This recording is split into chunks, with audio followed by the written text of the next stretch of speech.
In the dark underbelly of Nazi Germany, a sinister orchestra played out in dimly lit cells and basement chambers. The conductors of this macabre performance were the men of the Geheime Staatspolizei, better known as the Gestapo, Hitler's secret state police. Their instruments were not violins or cellos, but an array of brutal interrogation techniques designed to extract information, confessions, and ultimately to break the human spirit. As Heinrich Himmler, the architect of the SS and one of the most powerful men in Nazi Germany, chillingly stated, "The best political weapon is the weapon of terror. Cruelty commands respect. Men may hate us, but we don't ask for their love, only for their fear." The Gestapo, officially formed on April 26, 1933, under the leadership of Hermann Göring, quickly became the most feared organization in the Third Reich. With sweeping powers and operating outside the bounds of law, they were the embodiment of Nazi terror. At the heart of their operations were interrogation methods that pushed the boundaries of human endurance and redefined the concept of cruelty. The infamous Hausgefängnis, house prison, at Prinz-Albrecht-Straße 8 in Berlin, became the epicenter of Gestapo interrogations, its very name striking fear into the hearts of those who heard it whispered. One of the Gestapo's favored techniques was sleep deprivation, a method that left no visible scars but ravaged the mind. Prisoners would be kept awake for days on end, their senses dulled, their grip on reality slipping away with each passing hour. Hans Mommsen, a German historian, described the effects. The victims would enter a state of delirium, their minds becoming a fog of hallucinations and confusion. In one notorious case, a resistance member named Hans Scholl was subjected to 72 hours of continuous interrogation, his captors working in shifts to maintain the relentless assault on his consciousness. Sophie Scholl, Hans's sister and fellow member of the White Rose resistance group, recalled her brother's state after his interrogation. He looked like a walking corpse, his eyes sunken and vacant. Physical violence was a constant companion in Gestapo interrogations. Beatings were not just commonplace, they were an art form, carefully calibrated to inflict maximum pain without causing death. Rubber truncheons, leather straps, and steel rods were the tools of choice. SS Obersturmbannführer Klaus Barbie, known as the Butcher of Lyon, was particularly infamous for his brutality. One of his victims, Lise Lesèvre, recounted her ordeal. "He broke one of my vertebrae and pulled out my toenails with his bare hands." The physical toll was immense, but it was the psychological impact that often proved most devastating. Another survivor, Max Hollweg, described the aftermath of a Gestapo beating. "I could barely recognize myself in the mirror, but it was the fear of the next beating that truly broke me." Electric shocks added a particularly sadistic element to the Gestapo's repertoire. Electrodes would be attached to sensitive parts of the body, reproductive organs, breasts, teeth, and excruciating currents applied. The pain was described as unbearable, a feeling of being burned alive from the inside out. In the cellars of 8 Prinz-Albrecht-Straße, the Gestapo headquarters in Berlin, one prisoner recalled the constant hum of electricity and the muffled screams that echoed through the corridors. Primo Levi, the Italian Jewish chemist and writer who survived Auschwitz, wrote of such tortures, "If this is a man, then humanity has lost its meaning." Psychological torture was perhaps the most insidious weapon in the Gestapo's arsenal. They excelled at manipulating emotions, playing on fears, and shattering the psyche. Mock executions were a favored tactic. Prisoners would be led to believe their final moment had come, only to have the trigger click on an empty chamber. The relief was momentary, as the threat of death remained ever present. Rudolf Diels, the first chief of the Gestapo, wrote in his memoirs, "The anticipation of pain can be more effective than pain itself." In one chilling account, a Czech resistance fighter named Josef Robotka described how he was subjected to multiple mock executions over the course of a week, each time believing it would be his last. Water torture, an ancient technique, found new life in Gestapo cells. Prisoners would be forcibly submerged, their lungs burning for air, brought to the brink of drowning only to be revived and subjected to the ordeal again. In a chilling account from the Dachau concentration camp, One survivor described how a Gestapo officer calmly explained the process. "We'll make you drink water until you can't anymore, and then we'll dance on your swollen belly." This technique, often referred to as waterboarding in modern times, was perfected by the Gestapo and later adopted by other regimes. Jean Moulin, a hero of the French resistance, was subjected to this torture and others so severe that he was barely recognizable when he died in Gestapo custody on July 8, 1943. The Gestapo's methods were not limited to physical torments. They employed sophisticated psychological tactics, including sensory deprivation and isolation. Prisoners would be kept in total darkness or subjected to blinding lights, deprived of all human contact for extended periods. The silence or constant noise would become a torture in itself. One survivor from the Gestapo prison in Fuhlsbüttel, Hamburg, recalled, "The isolation was maddening. I began to forget who I was, where I was. My only companion was the voice in my head, and even that began to feel like an enemy." In the Warsaw Gestapo headquarters at Aleja Sucha 25, cells known as trams were so small that prisoners could neither stand up straight nor lie down, forcing them to remain in a crouched position for days on end. Family members were not spared from the Gestapo's cruelty. The threat of harm to loved ones was a powerful tool. In one notorious case, Gestapo officers in occupied France threatened to throw a resistance fighter's infant from a window unless he revealed information about his comrades. The psychological toll of such threats was often more effective than any physical pain inflicted on the prisoners themselves. Odette Sansom, a British spy captured in France, was told that her children would be sent to a concentration camp if she didn't cooperate. She later said, "I knew they were safe in England, but for a moment, the fear was paralyzing." The scale of the Gestapo's operations was staggering. At its peak, the organization employed an estimated 32,000 full-time agents, supported by nearly 100,000 part-time informants. In Berlin alone, it's estimated that over 15,000 people were interrogated at Gestapo headquarters between 1933 and 1945. The methods employed were so effective that many prisoners broke under questioning, leading to further arrests and a web of fear that spread throughout society. As Hannah Arendt, the political theorist who coined the phrase "the banality of evil," observed, "The sad truth is that most evil is done by people who never make up their minds to be good or evil." Ravensbrück's Chamber of Horrors, the silent screams of human guinea pigs. In the shadowy depths of Nazi Germany's concentration camp system, Ravensbrück stood as a grim monument to the depths of human cruelty. Nestled in the picturesque forests of northern Germany, some 90 kilometers north of Berlin, this women's camp became the stage for some of the most horrific medical experiments conducted during World War II. Behind its barbed wire fences, and under the watchful eyes of SS guards, women from across Europe were subjected to unimaginable tortures in the name of pseudoscience and racial ideology. As Primo Levi, an Auschwitz survivor, once said, "Monsters exist, but they are too few in number to be truly dangerous. More dangerous are the common men, the functionaries ready to believe and to act without asking questions." Ravensbrück, established on May 15, 1939, was designed to hold 3,000 prisoners, but by 1945 had swollen to over 45,000. Among these women were political prisoners, resistance fighters, Jews and Roma. But for some, a fate worse than mere imprisonment awaited. They would become unwilling subjects in a series of brutal medical experiments that would push the boundaries of human endurance and medical ethics. The camp's first commandant, Günther Tamaschke, oversaw the initial construction and organization, setting the stage for the horrors to come. Dr. Karl Gebhardt, Hitler's personal physician and a high-ranking SS officer, oversaw many of the experiments at Ravensbrück. His particular focus was on sulfonamide drugs and their effectiveness in treating infected wounds.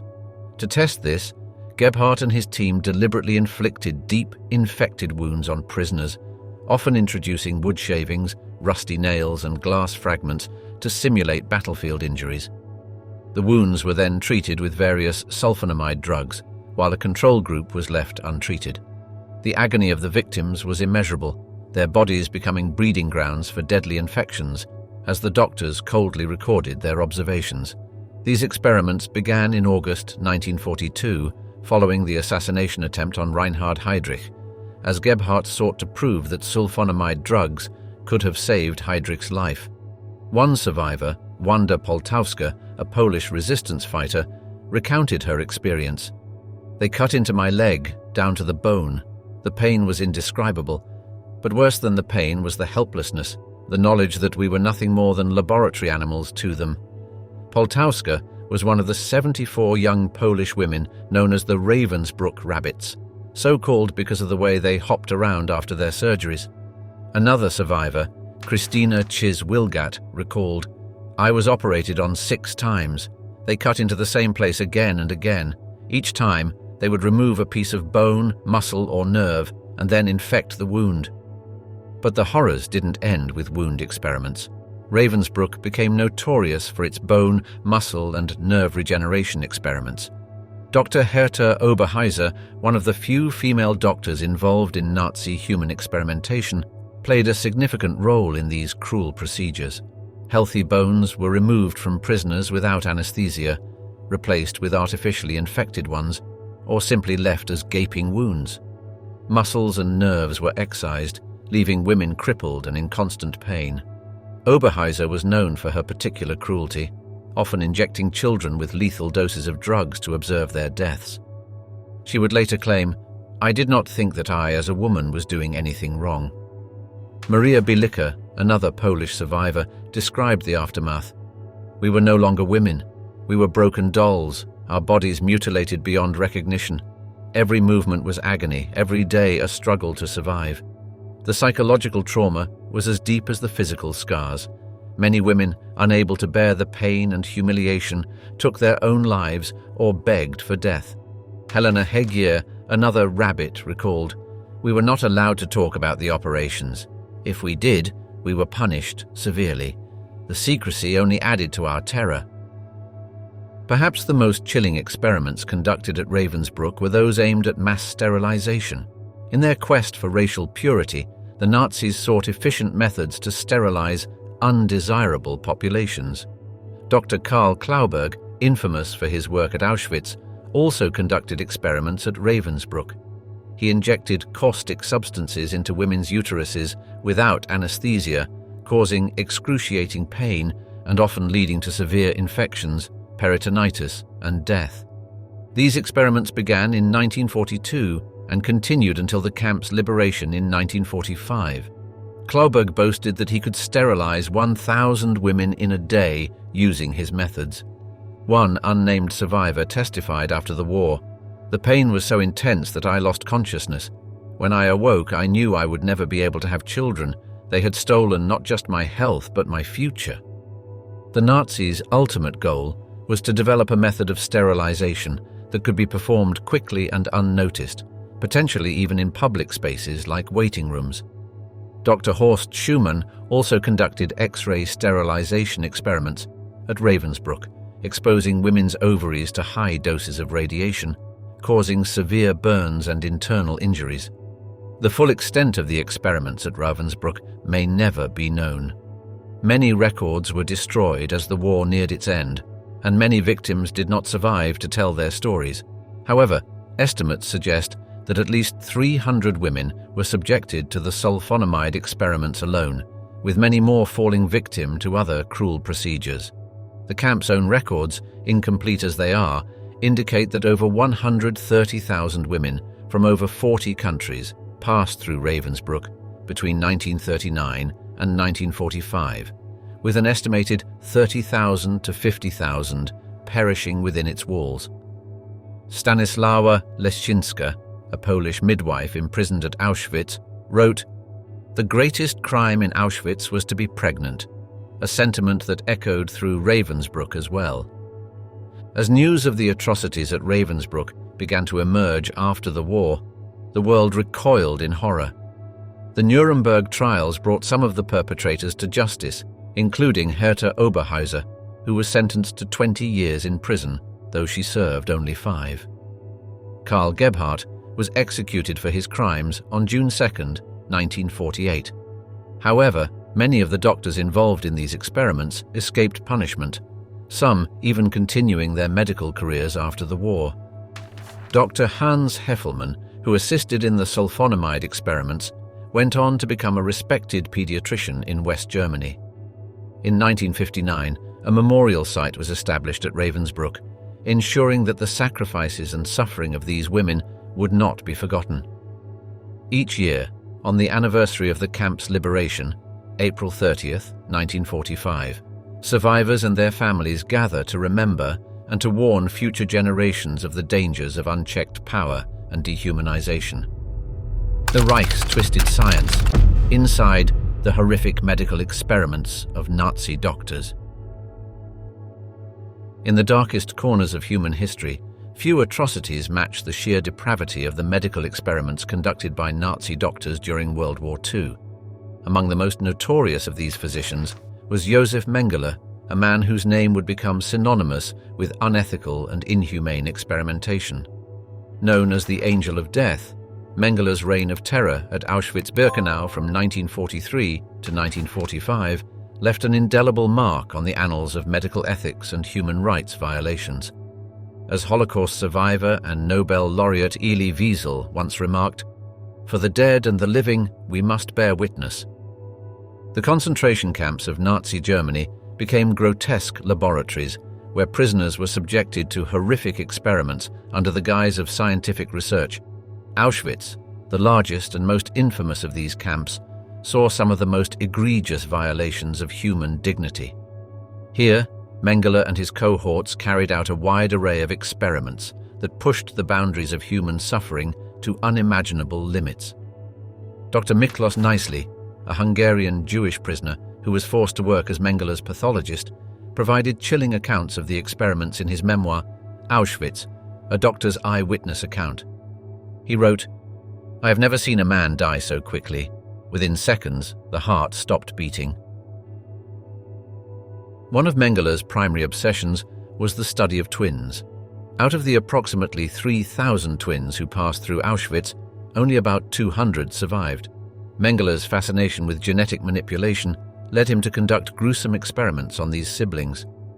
In one chilling account, a survivor named Eva Moses Kor described how she and her twin sister Miriam were injected with unknown substances that caused severe pain and swelling. Eva recalled, "I was trembling with fear. I was only 10 years old, and I didn't know what was going to happen to me." The Ovitz family, a group of 7 dwarfs from Romania, also fell victim to Mengele's obsession. They were subjected to painful and humiliating examinations, blood tests, and X-rays, but miraculously survived the war. The experiments on twins often involved comparative studies. One twin would be used as a control subject, while the other was subjected to various procedures. In some cases, one twin would be purposely infected with a disease to observe its progression, while the other remained untreated. If one twin died, the other was often killed through lethal injection for comparative post-mortem examination. This callous disregard for human life was a hallmark of Nazi medical experimentation. Vera Alexander, a twin survivor, recounted witnessing Mengele sew 2 Romani twins together in an attempt to create conjoined twins. The children died of gangrene after 3 days of excruciating pain. Beyond twin studies, Nazi doctors conducted a wide range of other horrific experiments. At Dachau concentration camp, Dr. Sigmund Rasche carried out infamous hypothermia experiments from August 1942 to May 1943. Prisoners were forced into vats of ice water or left unclothed in freezing temperatures for hours on end. The purpose was to determine the best methods for reviving German pilots who had been forced to parachute into the frigid North Sea. Victims of these experiments often died from exposure or were killed for dissection. Rasche noted in his reports that victims screamed with pain as their bodies froze.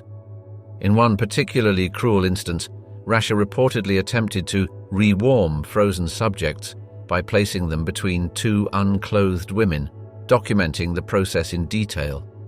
The Nazis also conducted high-altitude experiments at Dachau, using a low-pressure chamber to simulate conditions at extreme altitudes. Prisoners were subjected to rapid decompressions, often resulting in excruciating deaths as their internal organs ruptured. Dr. Hubertus Strughold, who would later be known as the father of space medicine in the United States, was implicated in these experiments, though he denied direct involvement. One survivor, Anton Pakoleg, described the horrific scenes. Some experiments gave men such pressure in their heads that they would go mad and pull out their hair in an effort to relieve the pressure.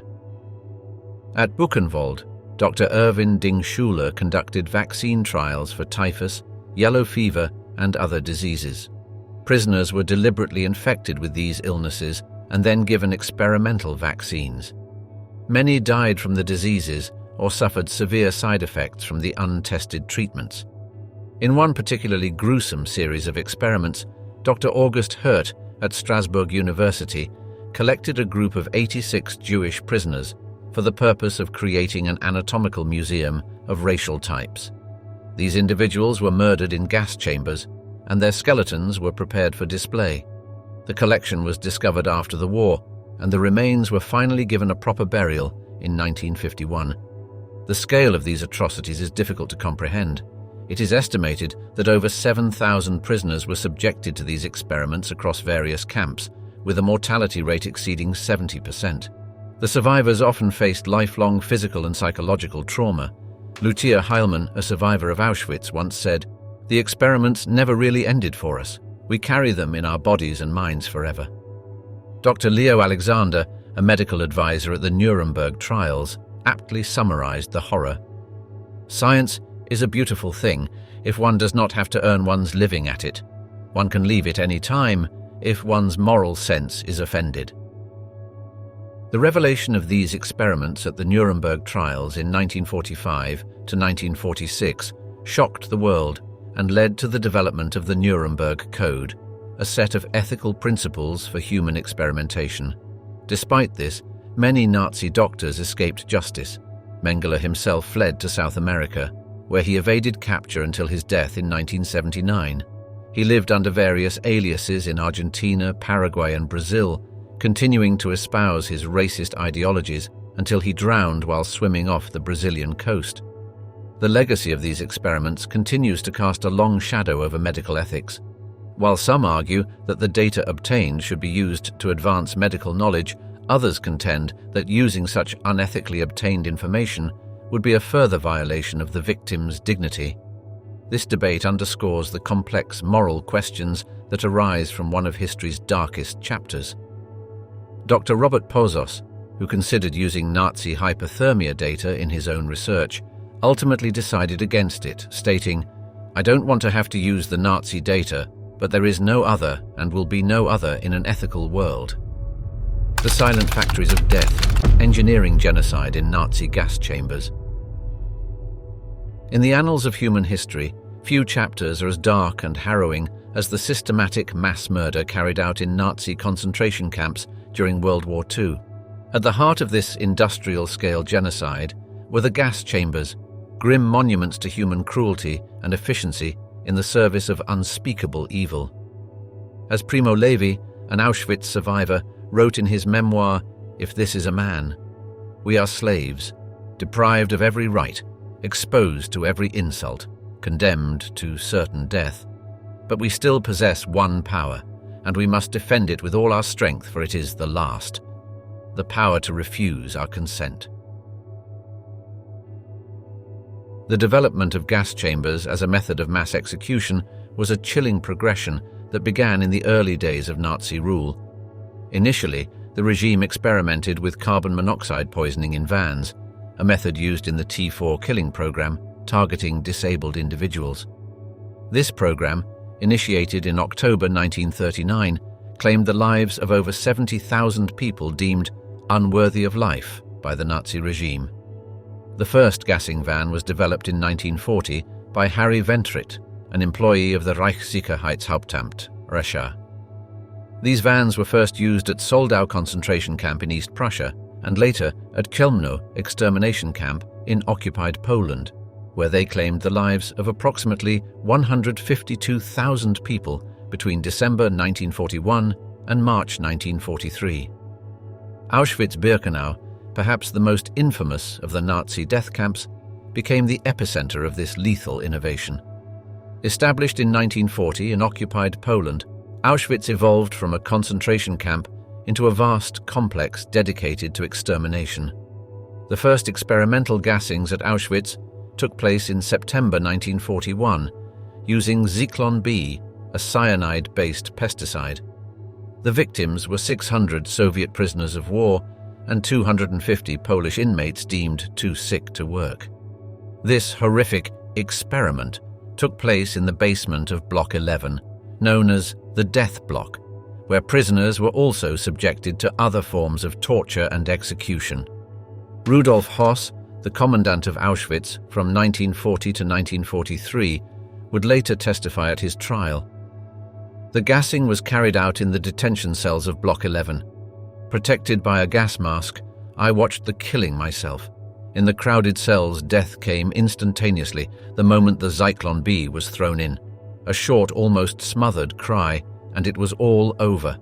Höss, who oversaw the murder of more than 1 million people, would later write in his memoirs, "I want to emphasize that I personally never hated the Jews. Their extermination was ordered, and I had to carry it out."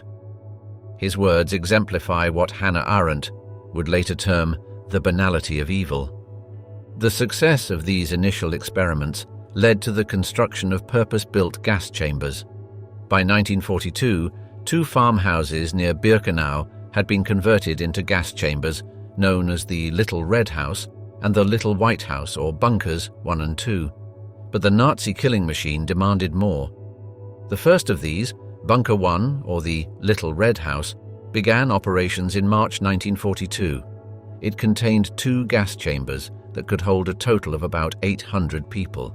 Bunker 2, the Little White House, was larger and began operating in June 1942. It contained 4 gas chambers and could hold up to 1,200 victims at a time. In 1943, 4 large gas chamber and crematorium complexes were completed at Birkenau. Each was a marvel of genocidal engineering, designed to process thousands of victims daily. Crematorium 2 and the 3 each had underground dressing rooms and gas chambers that could hold up to 2,500 people, while the smaller Crematorium 4 and V could each handle about 1,500 victims at a time. These facilities were designed by Karl Bischoff and built by the German engineering company Topf und Sohne. The company's slogan, "Always glad to serve you," took on a grotesque irony in light of their contribution to mass murder. The logistics of mass murder were meticulously planned. Trains arrived at the Judenrampe, Jewish ramp, where SS doctors performed selections, deciding who would be sent immediately to the gas chambers and who would be kept alive for slave labor. Dr. Josef Mengele, known as the Angel of Death, was one of the physicians who regularly performed these selections. Those chosen for immediate death, often the elderly, women with children and the infirm, were told they were going to shower and delousing facilities for their health and safety. To maintain this illusion, the gas chambers were equipped with fake shower heads, and signs in multiple languages proclaimed, "To the disinfection area." Sonderkommandos, Jewish prisoners forced to work in the gas chambers and crematoria, would help maintain the illusion, sometimes telling new arrivals to remember where they left their belongings for later retrieval. Philip Müller, a Slovak Jew who survived as a Sonderkommando, later recounted, "To those who were about to die, we said nothing. We couldn't. We just couldn't bear to add to their fear and anguish."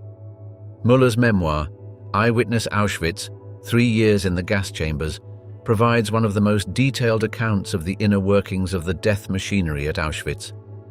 Once the victims were inside, the doors were sealed, and SS personnel would dump Zyklon B pellets through openings in the roof or wall. The hydrogen cyanide gas would be released as the pellets interacted with air, killing all inside within 20 minutes. The Sonderkommandos then had the gruesome task of removing bodies, extracting gold teeth and cremating the remains. One Sonderkommando, Zalman Gradowski, managed to bury a manuscript detailing his experiences. In it, he wrote, "Dear finder, search everywhere in every inch of soil. Tons of documents are buried under it, mine and those of other persons, which will throw light on everything that was happening here. Great quantities of teeth are also buried here.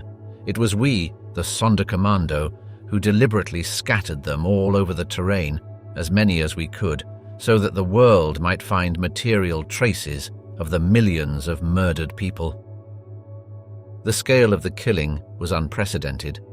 At the height of the deportations in 1944, up to 6,000 Jews per day were being gassed at Auschwitz-Birkenau. During the Hungary Action in the summer of 1944, this number sometimes reached 12,000 daily. In just 56 days, from May 14th to July 9th, 1944, over 420,000 Hungarian Jews were deported to Auschwitz, and most were murdered upon arrival.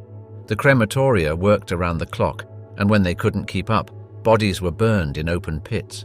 The flames from these pits could be seen for miles, and the stench of burning flesh permeated the air. The efficiency of the gas chambers allowed the Nazis to murder approximately 6 million Jews, along with millions of others, including Roma, Sinti, homosexuals, and political prisoners. At Auschwitz alone, an estimated 1.1 million people perished, about 90% of them Jews. Yehuda Bacon, a Czech Jewish artist who survived Auschwitz as a teenager, later said, "As a 14-year-old boy, I lived for a whole year at the ramp where the selections took place. For a long time I saw nothing but ashes. But hope for a new life gives you strength." The development and use of gas chambers weren't limited to Auschwitz. Other death camps like Treblinka, Belzec, and Sobibor also employed gas chambers, though these used carbon monoxide from engine exhaust rather than Zyklon B. At Majdanek, both methods were used. Treblinka, operational from July 23, 1942 to October 19, 1943, saw the murder of approximately 700,000 to 900,000 Jews. The gas chambers at Treblinka were designed to look like showers, complete with tiles and plumbing fixtures. Samuel Willenberg, one of only 67 known survivors of Treblinka, recalled, "The gas chambers were not large, about 5 by 5 meters. They could hold about 200 to 300 people. The whole process of filling the gas chamber took about 15 minutes. As the Allied forces approached in late 1944, the Nazis attempted to hide evidence of their crimes. Gas chambers and crematoria were dismantled or blown up, and mass graves were exhumed and bodies burned.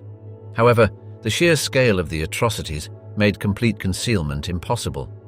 In a desperate attempt to destroy evidence, the SS blew up the crematoria at Auschwitz-Birkenau in January 1945, just days before the camp's liberation. When Soviet troops liberated Auschwitz on January 27, 1945, they found ample evidence of the horrors that had taken place. Primo Levi, an Italian Jewish survivor of Auschwitz, wrote, "One single Anne Frank moves us more than the countless others, who suffered just as she did, but whose faces have remained in the shadows. Perhaps it is better that way. If we were capable of taking in all the suffering of all those people, we would not be able to live." Levi's works, including If This Is a Man and The Drowned and the Saved, are considered among the most important Holocaust testimonies. Footsteps of Despair, the brutal legacy of Nazi death marches. As the tide of World War II turned against Nazi Germany in late 1944 and early 1945, a new horror emerged from the crumbling Third Reich. With Allied forces advancing from both east and west, the Nazi regime embarked on a series of desperate and cruel operations known as the Death Marches. These forced evacuations of concentration camps and labor sites would become the final chapter in the Holocaust, a last murderous gasp of a dying regime. As Elie Wiesel, Nobel laureate and Holocaust survivor, would later write, "For in the end, it is all about memory, its sources and its magnitude, and of course its consequences." The death marches began in earnest in January 1945, as Soviet forces approached the Auschwitz-Birkenau complex in occupied Poland. On January 17th, in the depths of a brutal Polish winter, SS guards forced nearly 60,000 prisoners to march west. Yehuda Bacon, a Czech Jewish survivor who was just 15 at the time, later recalled, "We marched in the snow. Those who couldn't walk were shot. The SS guards had no mercy." This march, known as the Auschwitz Death March, would claim thousands of lives before reaching Wodzisław-Śląski, some 63 kilometers away, where the survivors were loaded onto freight trains bound for other concentration camps deeper in German-controlled territory. The scene at Auschwitz would be replicated across occupied Europe as the Nazi Empire contracted. From major camps like Buchenwald and Dachau to smaller subcamps and labor sites, prisoners were forced to march for days or even weeks with little food, inadequate clothing, and under constant threat of execution. The Flossenbürg concentration camp, located in Bavaria, was evacuated on April 20, 1945, forcing over 22,000 prisoners on a march southward. Among these prisoners was theologian Dietrich Bonhoeffer, who had been executed just days before the evacuation, but whose legacy would inspire many. The stated purpose of these marches varied. In some cases, the Nazis sought to prevent prisoners from falling into Allied hands and potentially testifying about the atrocities they had endured. In others, particularly for skilled laborers, the goal was to relocate prisoners to factories and camps deeper within Germany to continue supporting the war effort.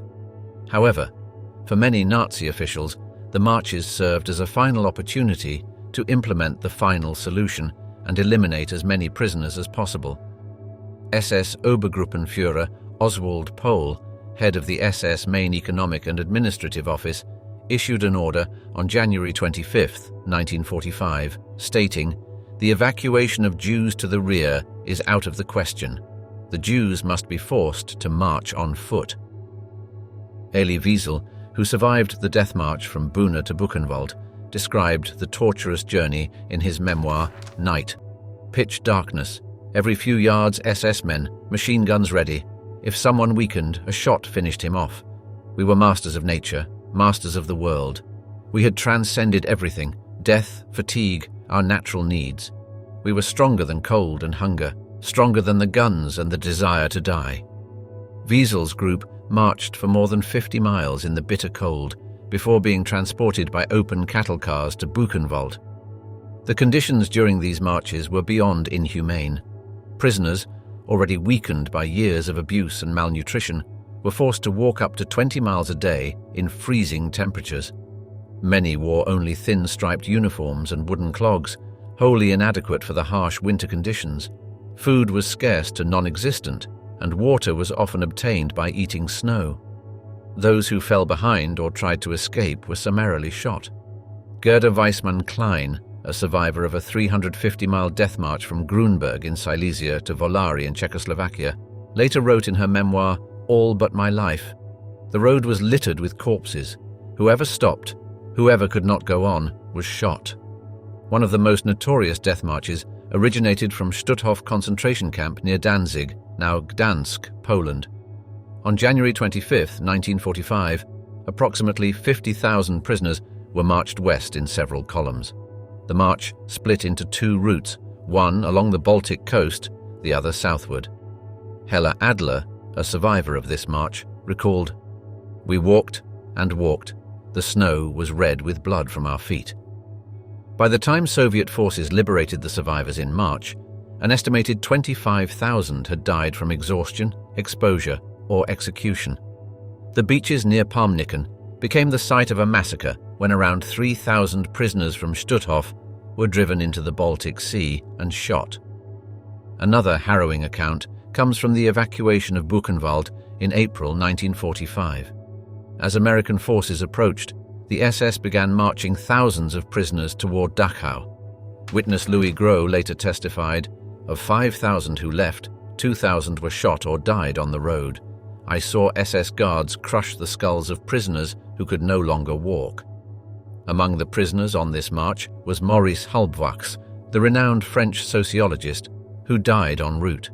His student, Georges Semprun, who survived, would later write about Halbwachs's last moments in his book Literature or Life. The brutality of the guards often reached sadistic levels. Survivor accounts tell of prisoners being forced to sing as they marched, of being made to run for the amusement of their captors, and of random killings to instill terror.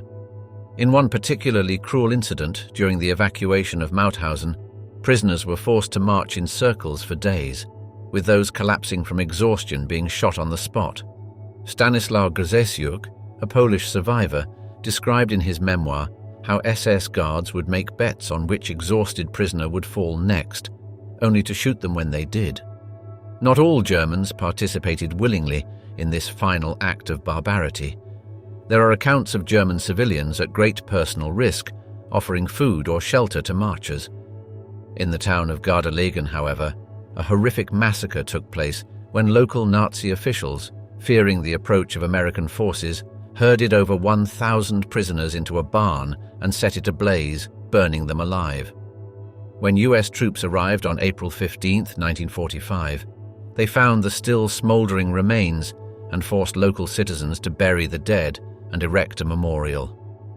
The exact number of deaths from the marches is difficult to determine, but estimates range from 250,000 to 375,000. These figures represent not just statistics, but individual human tragedies, each a life cut short in the final, desperate throes of the Nazi regime. Holocaust historian Daniel Blattman notes in his book, The Death Marches, the Final Phase of Nazi Genocide, that these marches represented a final, pointless crime of the Nazi regime. Remarkably, amid the horror and despair, there were acts of resistance and heroism. In several instances, prisoners managed to overpower their guards and escape. During a march from Flossenburg concentration camp, a group of prisoners led by Polish resistance fighter Mieczysław Moczar organized an uprising, successfully liberating themselves and several hundred others. In another instance, near the town of Neimering, prisoners overpowered their guards and fled into the surrounding forest, aided by local farmers who hid them until American forces arrived. The death marches also produced unlikely heroes. Gertrude Steinl, a German woman who worked as a guard at the Ravensbrück concentration camp, chose compassion over cruelty during a death march in March 1945. She allowed a young Jewish woman to escape and provided her with civilian clothes, an act for which Steinl was later recognized as righteous among the nations by Yad Vashem in 1979. Similarly, Karl Plagg, a German army officer, saved hundreds of Jews in Vilnius and later warned them to hide before a final death march, enabling many to survive. For many survivors, the memory of the death marches remained a haunting presence long after the war. Primo Levi, the Italian Jewish chemist and writer, described the lasting impact in his book, The Drowned and the Saved. We who survive the camps are not true witnesses. We are those who through prevarication, skill or luck never touched bottom. Those who have and who have seen the face of the Gorgon have not returned to tell about it or have returned mute. Levi himself survived a death march from Auschwitz, an experience he recounted in his book, If This Is a Man. As Allied forces finally overtook the marches, they were confronted with scenes of unimaginable horror. American soldier Jim Martin, who participated in the liberation of a march near Wobbelin, later recalled, "I saw a pile of corpses, all wearing the striped uniforms. They were stacked like cordwood. It's an image that has never left me." General Dwight D. Eisenhower, upon visiting a liberated camp, wrote, "I made the visit deliberately in order to be in a position to give first-hand evidence of these things if ever in the future there develops a tendency to charge these allegations merely to propaganda." The death marches stand as a final, terrible testament to the Nazi regime's unyielding commitment to genocide, even in the face of certain defeat. They serve as a stark reminder of the depths of human cruelty and the resilience of those who endured. As Simon Wiesenthal, the famous Nazi hunter and Holocaust survivor, once said, "For evil to flourish, it only requires good men to do nothing." As we delve into the darkest corners of human history, we've unearthed the horrifying depths of Nazi cruelty, From Josef Mengeler's nightmarish experiments at Auschwitz to the bone-chilling cold cell tortures at Dachau, the Nazi regime's brutality knew no bounds. These atrocities, committed between 1933 and 1945, serve as a stark reminder of humanity's capacity for evil. However, even in humanity's darkest hour, embers of courage continued to glow. Survivors like Zvi Aharoni and Simone Weil rose from the ashes to become voices of change. Their indomitable spirit is captured in Primo Levi's haunting words. "We who survived the camps are not true witnesses. We are those who, through prevarication, skill, or luck, never touched bottom." As we close this chapter of our exploration, let us carry forward the weight of this knowledge. May it fuel our commitment to vigilance, compassion, and the unyielding defense of human dignity.